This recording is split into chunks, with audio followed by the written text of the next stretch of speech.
I don't think there was any way that any of us could vision how this was going to spread, how this was going to just take off in all directions. It's not just United States, it's worldwide. It was a culmination of a whole lot of different people's ideas coming together. And it came together amazingly well. I don't know what the impact was, but I have an idea. In 1972, I gave birth to Christopher. He was 4 pounds, 7 ounces. The nurse brought him to me and said, "Don't get attached, he won't live." And I said, "Yes, he will." I knew he would never grow up. I knew that just by holding him, looking at him. So I made every day count. Chris was my little buddy. He really was.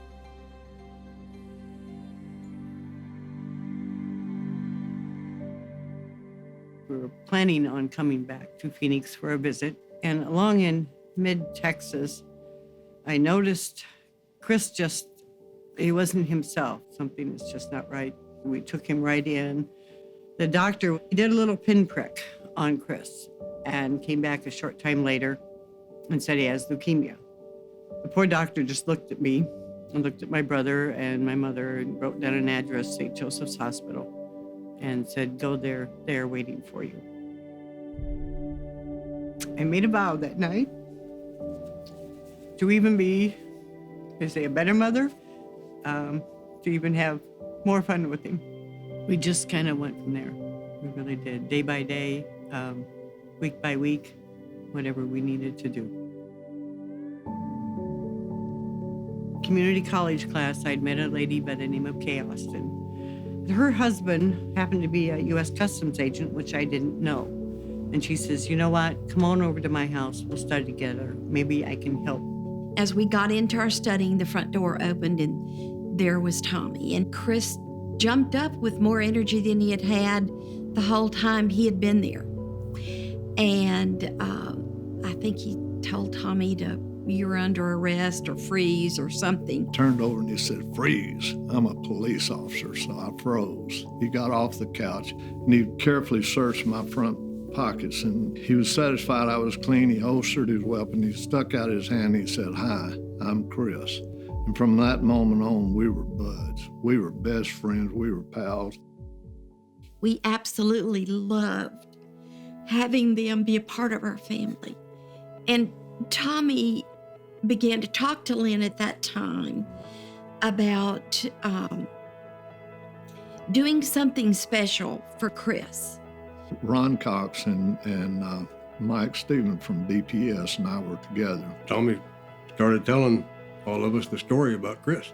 So there was a lot of tears shed that night. And Tommy said that, well, some of you guys, any of you offered to help out when the time comes. I said, "You bet, I will." In mid-April, Chris had gone out of remission, and it was coming very close to the end. And I made a phone call, but to Tom Austin. And I said, "Tom, if there's any way possible to make that promise come true, now is the time." Tom got on the phone to Ronnie Cox, said, "Ronnie, it's time."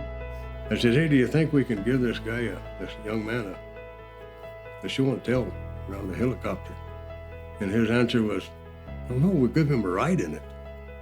I called Chris on Friday, and hello, very weak drawings, very weak. I said, "Chris, how would you like to have a ride on a real police helicopter Monday morning?" Instantaneous, that voice changed. "Oh, Tom, you're joking, you're joking." Well, somebody notified the news people, so they're going to be filming. I thought, this is starting to get a little over my head, and I think our director may want to hear this before he sees it on the news. So I called Alan Schmidt, and I said, "Alan, here's what I've done." And I said, "Yeah, we can do that, and we'll tour him around and all that."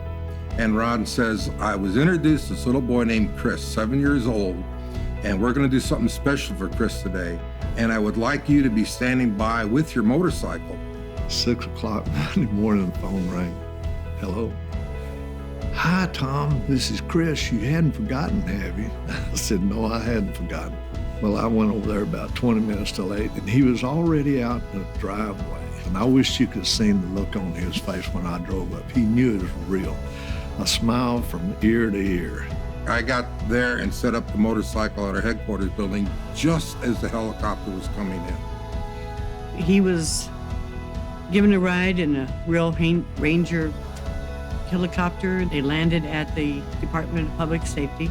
And there we went over to Colonel Schaefer's office. He walks around, high fives everybody, introduces himself. We stood him up on my desk, and I swore him in, handed him that certificate, and pinned a badge on his coat. It was wonderful. Chris was such a proud little boy.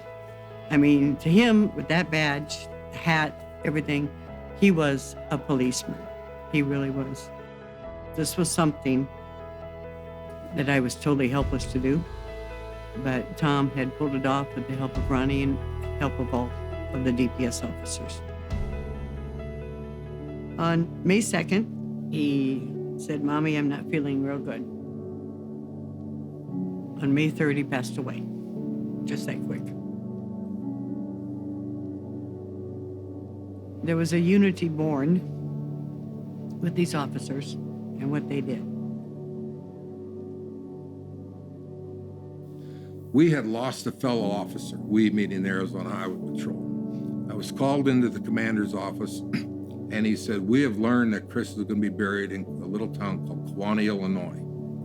He said, I would like you and another motorcycle officer to go back and give Chris a full police funeral. When Scott and Frank came back from the burial and the memorial for Chris in Illinois, we were talking and I was asking Frank and Scott, how did this come about? How did it all go? And we were just chatting and they were telling me how it went. And we all said basically at the same time, there's more children out there. Why don't we go find them? I love the idea of it, and I love what it brought those families. I've often said it was just a snowball effect. And a snowball rolling down here, hell, it kept getting bigger and bigger and bigger. It's amazing. It's absolutely amazing. Make-A-Wish is not mine or anybody else's. Make-A-Wish is a thing. I truly believe in the power that made this happen. I think there are a lot of people that can't even imagine how small it was and how little money there was. We happened to hit on the most universal emotion there is. It's totally universal. There's no language boundaries, no country boundaries, no philosophy, no attitude, no political boundaries. It's universal.